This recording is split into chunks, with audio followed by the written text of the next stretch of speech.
কোনোভাবেই সুজিত বসু তিনি যখন বিধায়ক ছিলেন বা মন্ত্রী ছিলেন সে সময় তিনি কোনোভাবেই এই ইডির যে নোটিশ সেই নোটিশে তিনি সাড়া দেননি।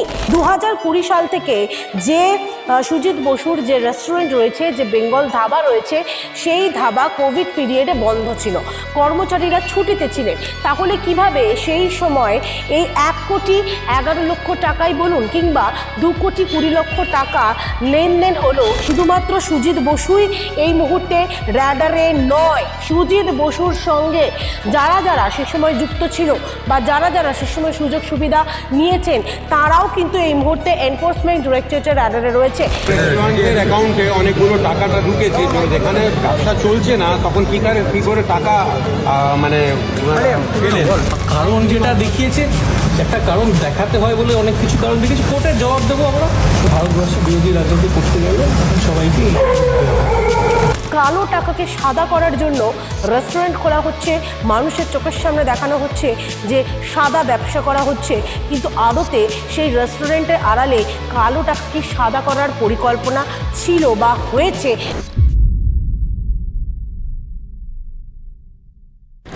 কালো টাকা সাদা করার কি মাস্টার মাইন্ড তৃণমূল কংগ্রেস? যেখানে চাকরির চুরির যে কালো টাকা, সেই কালো টাকাকে সাদা করার জন্য চোখের সামনে একাধিক রেস্টুরেন্ট খুলেছিলেন তৎকালীন মন্ত্রী সুজিত বসু, এবং সেই রেস্টুরেন্টের মাধ্যমেই কালো টাকাকে খুব অবলীলায় সাদা দেখানো হয়েছে। কিন্তু সব কিছুই এখন ফক্কা। নমস্কার, আমি তুলিকা রায়, বেঙ্গলি পত্রিক পর্দায় আপনাদেরকে স্বাগত জানাচ্ছি।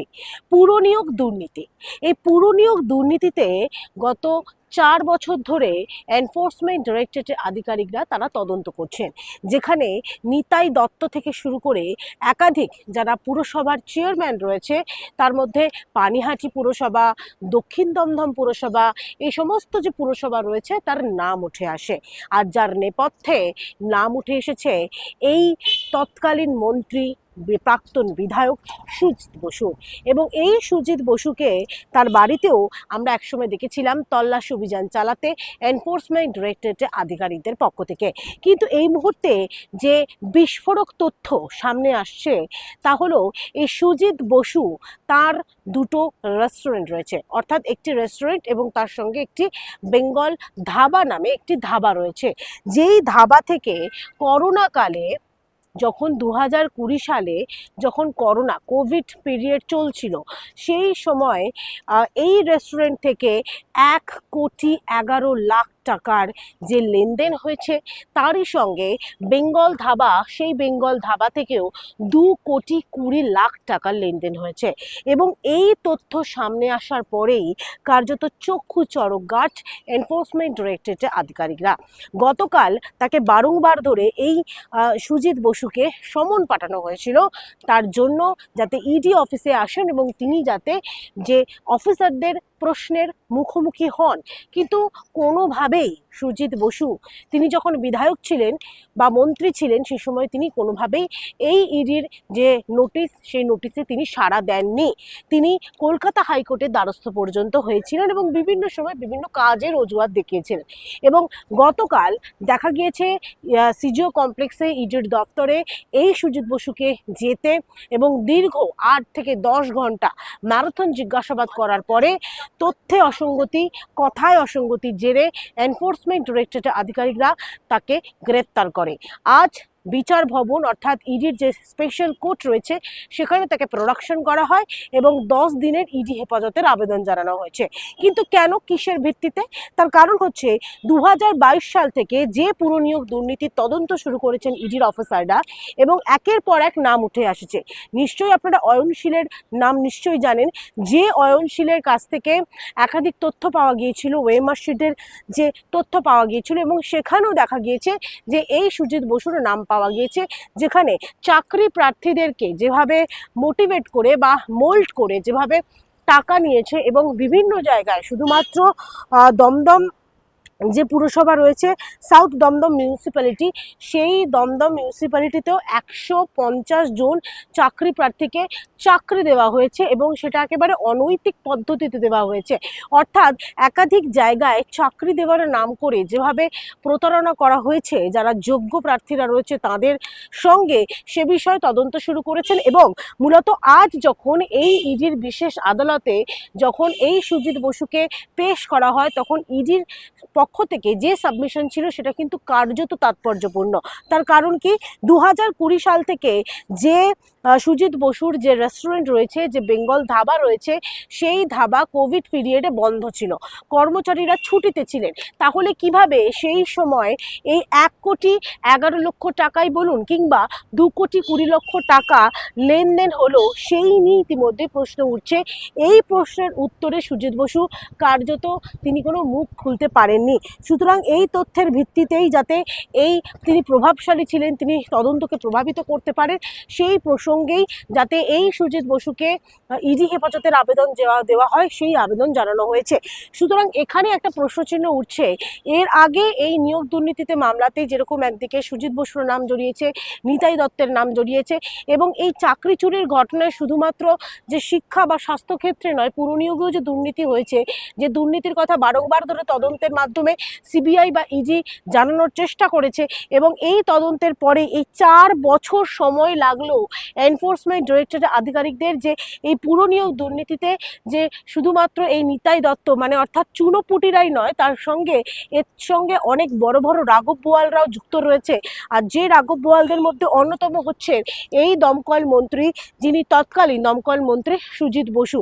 এবং যে তথ্য আমরা এই মুহূর্তে পাচ্ছি, যেখানে জানা যাচ্ছে যে বেনামি যে লেনদেন হয়েছে, অর্থাৎ শুধুমাত্র সুজিত বসুই এই মুহূর্তে র্যাডারে নয়, সুজিত বসুর সঙ্গে যারা যারা সে সময় যুক্ত ছিল বা যারা যারা সে সময় সুযোগ সুবিধা নিয়েছেন, তারাও কিন্তু এই মুহূর্তে এনফোর্সমেন্ট ডিরেক্টরেটের র্যাডারে রয়েছে।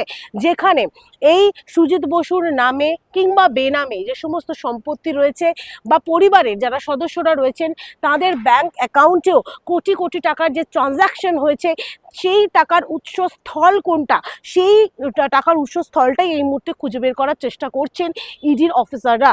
আর সে কারণে একদিকে এই সুজিত বসুর যে ব্যাংক অ্যাকাউন্ট, তার যে ডিটেলস রয়েছে, যে রেস্টুরেন্ট রয়েছে, যে বেঙ্গল ধাবা রয়েছে, এবং তারই সঙ্গে তার পরিবারের সদস্যরা এবং তার সঙ্গে যারা ওতপ্রোতভাবে যুক্ত ছিলেন, তারা প্রত্যেকেই এই মুহূর্তে রাডারে রয়েছে।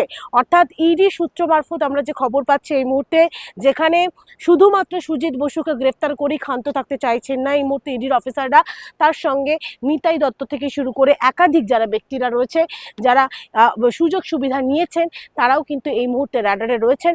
এবং তারই সঙ্গে প্রত্যেকটি ব্যাংক অ্যাকাউন্ট এই মুহূর্তে খতিয়ে দেখা হচ্ছে ইডির তরফ থেকে।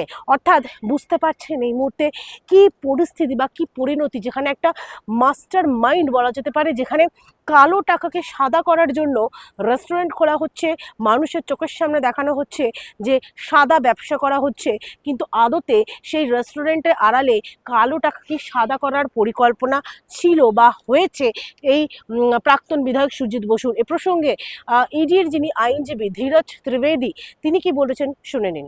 কোভিড কালে অনেক বিজনেসের মাধ্যমে টাকা এসছে ওনার হোটেল, যে রেস্টুরেন্টগুলো কোভিড কালে চলছিল না, সেসব রেস্টুরেন্টের অ্যাকাউন্টে অনেকগুলো টাকাটা ঢুকেছে।